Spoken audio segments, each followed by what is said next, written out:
Right guys, Mark Crossfield here, hello. Live broadcast before my next lesson. We've got some Q&As coming live via Twitter.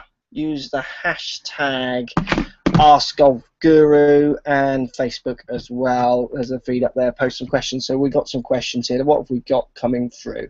Here we go. Scott Walford. There you go. Scott is asking how to stop a fade on a driver, please. Hashtag AskGolfGuru. You need to get control of the face to the path. If your face is pointing right of the path the club is travelling on, your ball will move from left to right in the air if you centre strike it. You want to look at grip to fixing that. You want to look at the way your wrist moves as you swing the club around you to fix that. You want to think about how the handle is delivered in relationship to the head end as well. If the handle's always been delivered ahead of the head end, and there's a good chance the face will be open to a path, which will create those kind of shots. The other thing you should do is go and get a lesson, not ask someone on Twitter, because without seeing your specific movement, there could be many reasons why you're doing that. Hope that helps. Next question, what have we got here? Coming thick and fast. Where we got? I have early release for hands. Do you know? That's a hard one to answer. Okay. Here we go. Okay, Adam Price is asking, how old were you when turning pro? Adam, good question. I was 20, I think, when I turned pro. 20 earthling years of age. Yeah, 20 years old. So that was quite a long time ago now. Here we go then. We've got some more here on Facebook. What have we got? Keep having major inconsistencies in my swing. Fat shots, thin shots, no wrist hinge, major tempo changes. I shoot 76 one day, and then my swing. Okay, here we go. Jesse Ray. I have major inconsistencies in my swing. Fat shots, thin shots, no wrist hinge, major tempo changes. I shoot 76 one day, and then my swing disappears, and I can't break 100 the next day. How do I get consistency? That's a tough one, isn't it? I've done lots of videos on that recently. One thing I notice quite often with golfers is they don't understand when they're hitting the ball on different parts of the face. They don't understand what kind of twists that does to the face, and they don't understand how that can affect a thing called gear effect, so tilt the spin axis of the ball two different ways, even with the same path and face relationship. So I think focus on your strike. If you're striking it out of the middle, doing those scores, then you need to go and have a lesson and work out why you are so inconsistent. But you'll probably find you're not hitting the club out the middle of the bat very often, which is why you're reaching those levels of inconsistency. Put some face tape on there and stuff, work out where the strike patterns are, and then if the strike patterns are all over the face, there lies your inconsistency, there lies your issue. So maybe have a little look at that would be a good idea to start you off. Otherwise, definitely a little lesson would not be a bad idea. And I say that a lot, but obviously giving tailored advice over a live feed on YouTube is always going to be slightly tough. Let's have a look what else I can find here. Let me just go to my control room and check you're all getting a feed here. Hopefully you are getting something. Let me just have it. Yeah, I think, are you guys getting any feeds here? Let's go to... Bear with me 1 second. It's hard to do this and still keep the questions going. Right, here's the next one. How do I hit a wedge solid like I do my irons? Hashtag AskGolfGuru. That's coming from Will. Will, hit a wedge solid. I presume you mean pitches, do you? Let's pretend you mean pitching. Maybe your angle of attack isn't so good. Maybe you're not hitting down enough at the ball, possibly, for your wedges not to be so good. Maybe you're presenting too much dynamic loft. So if you imagine this is the club face here, let's pretend this is the club face and this is the sole. I could be hitting down fine, but presenting lots of loft, which depending on the bounce of the club could be presenting lots of leading edge, which would make it harder for you to control it. Maybe think about your dynamic lofts, maybe handle forwards a bit more, while hitting a bit more level often has a good feeling for lots of people for hitting some more solid wedge shots. Give that a try. Would be interesting to hear if that helps you in any way. Let's do another one here. How can I be more consistent? Kind of just answered that.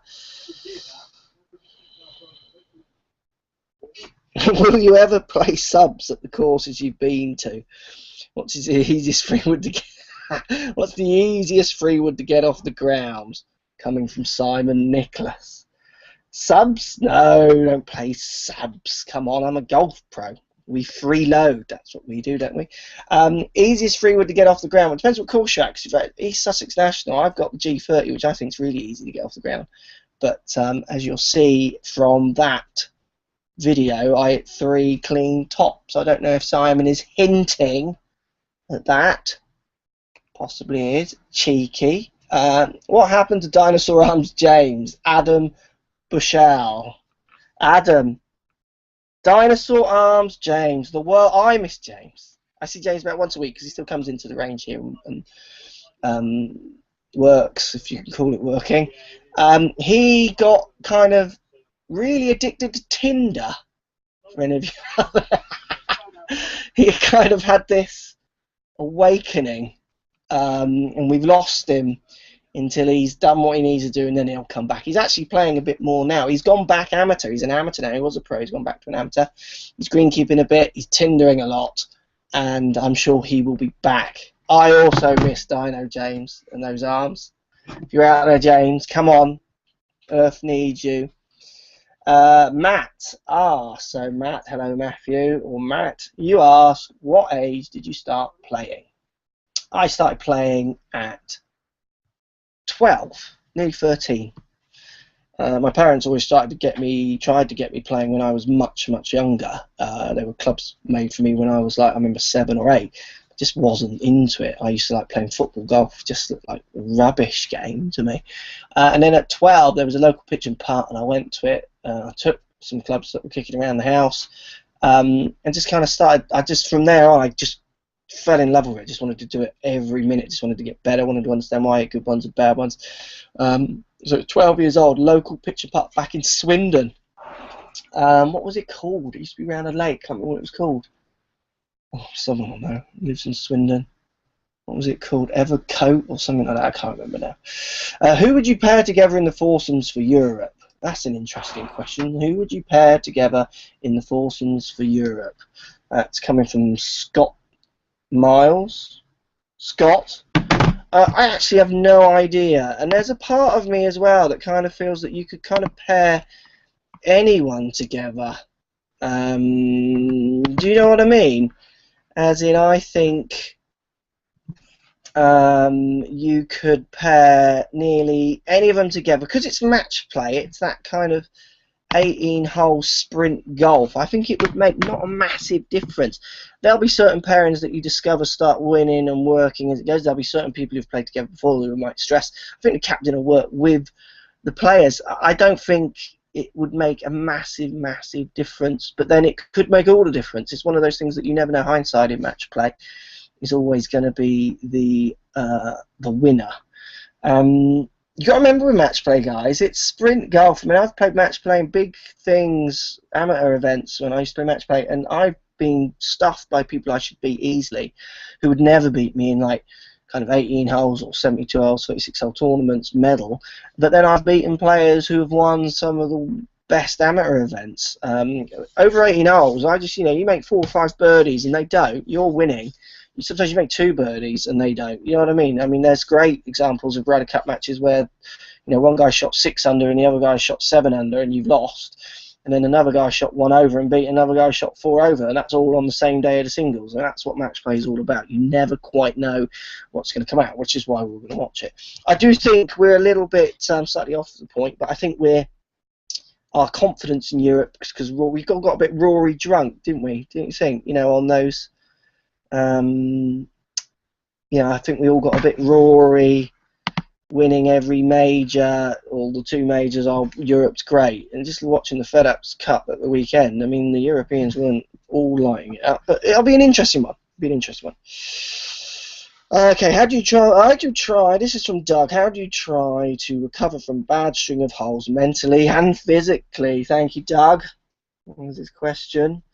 You got to play one shot at a time, cliche. You've got to try and dump that information out, cliche. I actually, and this, you've got to find something that works for you. I use a system, call it a system, called Nothing Matters. I tend to try and let it go, so as in try and just feel like, now today doesn't matter, you know, I've had bad holes, I might be out of contention, let's just try and enjoy the last few holes. I kind of try and just let all emotions go, hashtag nothing matters. And sometimes that gets me either angry enough because I'm disappointed that the day's gone, it gets me riled back up, or sometimes it gets me relaxed enough to then go out and play in a different frame of mind, which also changes it. It's about, for me, it's about trying to change it. When something's going wrong over a period of time, you've got to try and do something to try and just change what's happening, just try and flip it on its head, and whatever mental trigger you use, I'd use it. And what have we got here?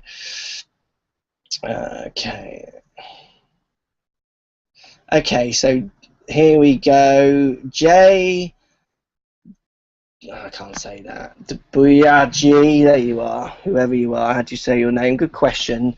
Does it make any sense to have a club fitting if you haven't developed a consistent swing yet? Hashtag chicken and egg. My club fittings that I do are lessons. So they're the same thing. You came to a club fit with me, not that I do many anymore, but if you I don't really do club fittings per se. They're called lessons because it's the same thing for me. Your grip is as important as the spin the head might create because they're going to affect the shot, possibly or not. It would be about educating you why you can't get in the parameters of a fit.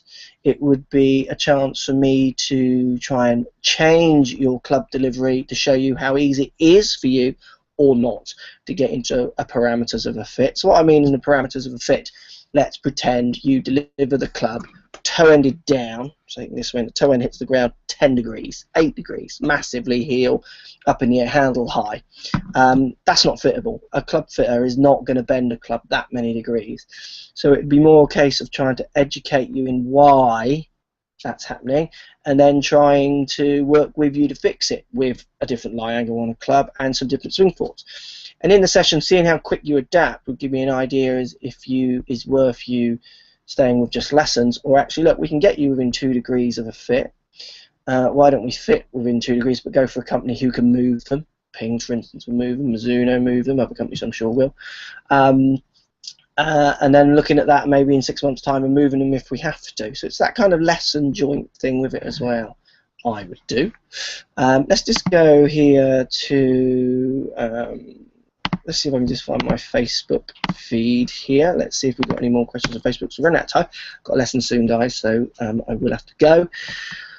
What have we got here? Any questions here? What are you having for tea tonight? From Craig Allen. I don't know. I haven't decided yet. Craig, great question. I might love the videos. I've kind of developed my own swing with my irons. I put the ball back in my stance, my weight slightly on the front foot and a bit of shaft lean. Try and hit down on the ball. How bad of a habit is this to get started? Christopher, it's not a bad habit if it gets you started and hitting some good shots. There's no such thing as a bad habit, is there? As long as the ball goes at target is what you want. You might want to go and get measured on a launch monitor, check you're not de-lofting that club too much, la-di-da-di-da, those kind of things. But I don't know what a good or bad swing is. People always say that. I've got a bad swing. I've got a good swing, but I hit the shot. There's you just swing and you've got to deliver some certain angles to get the ball launching with the right amount of speed, full stop.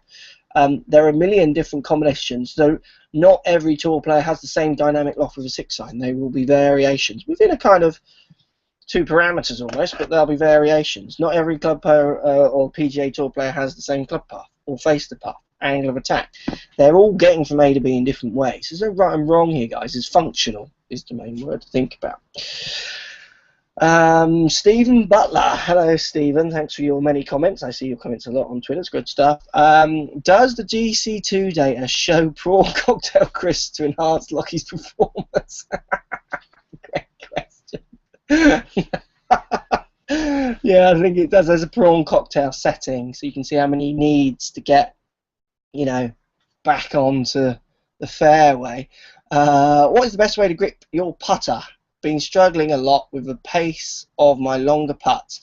Go on YouTube and search. I got a few putting lessons, did some great ones with Glenn Billington, and we talk about grip. There's many different grips. You've got kind of prayer grip. I use the more standard first finger over those 3 or 4 to putt, standard putting grip. You got some great putters, reverse handle, Kuchar's, I think he's holding his hand at the minute, or his arm at the minute. There's many variations. You just got to find one which works. You get on the putting green and try as many as you can. That's from Ryan McKay. Thanks, Ryan. What else have we got here? Okay, Jack French asks, hello Jack, nice little cup, you look like you've won there. If I have a 44-degree pitching wedge, what degree should I get? I presume he means like in his next wedge. If I have a 40-degree pitching wedge, what wedge should I get? So I think you mean like sand wedge, do you? Or gap wedge? I mean, if I had 44-degree pitching wedge, I would be going 50 next, then 54 or 56, subject to what I want to do, and then 60 is the kind of way I would go a bit more. Okay, Mufasa is asking here, why is it harder to hit lower irons? So you mean long irons, I think. Research D-plane. D-plane will explain why as you take loft off, it's harder to control how you tilt the spin axis on the ball. Research D-plane, watch a few videos, it will explain that for you really well.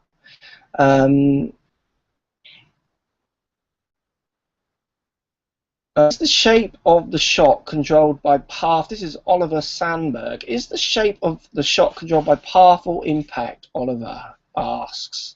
Thanks, Oliver. It's controlled by the face to path. If we take centered strike, let's go centered strike. Where this sits in relationship to path, so it's closed to the path, it will tend to have curvature to the left as a right-handed player. If it's open to the path, curve to the right as a right-handed player, centered strike. Strikes can influence shape of shot as well, but face to path, you want to research a bit of face to path stuff, watch a few modern videos from some good pros. I've done loads, and other pros have done good ones about shaping shots. You'll learn a bit more about that. What else have we got here? What do you enjoy more, playing golf or coaching? From Jack Newman. Thanks, Jack. Good question. I enjoy both, actually. Really enjoy coaching. I really enjoy coaching at the minute because it seems very easy to coach with the technology that I use, and the many other people who aren't using that technology maybe giving their advice to some of the students as well as I think they could. So I get a lot of students where we work on things that they've never thought would work on, even things they thought were cliche before, which actually make them hit better shots. So I really enjoy, but I enjoy the playing as well. I enjoy playing in the course vlogs. They're hard work, as in we're slow, a lot of camera movements going on. You don't concentrate that much, but they're good fun. Lockie and Buzzer, Gorilla, Rory from Your Golf Channel, all good fun to go away with as well, so I'm enjoying them also. Okay, this is the last one, guys, because I'm out of time. I'll do this again soon. Andrew Kennedy gets the last one, asking, are you going to the Ryder Cup, and if so, what days? Unfortunately, I'm not. I'm busy. I will be watching it as much as possible. I'm trying to produce some content around it as well for you guys, but I won't be going. I have been to a Ryder Cup before when I was younger. To be honest with you, you don't get to watch that much golf. Following it on the telly is very good, but the atmosphere and the players you get to see, obviously you get to see the top Americans as well, which you often don't see in the UK apart from the major, the Open. It's a great opportunity to see some of the biggest names competing, but it's quite hard to get to see much golf because there is not much golf in each day. If you imagine a normal European Tour event has, say, I don't know, 80 groups going through, whatever it is, just lots of players going through, over 100 players if you like going through. But Ryder Cups, you're only going to get, what, 20 players, 24 players, that kind of thing, you know, going through. So it's not, there's a lot of people and not that much golf, but the atmosphere is fantastic. Thanks, guys. That's a live feed. I will be doing more of these. Hope it helps, gives you a few answers. Thanks for all the questions you've been posting. I'm sure I haven't got posted hardly anywhere. Enough of them there, but I'd love to do more, and I will do more of these. Speak to you soon. Thanks for watching.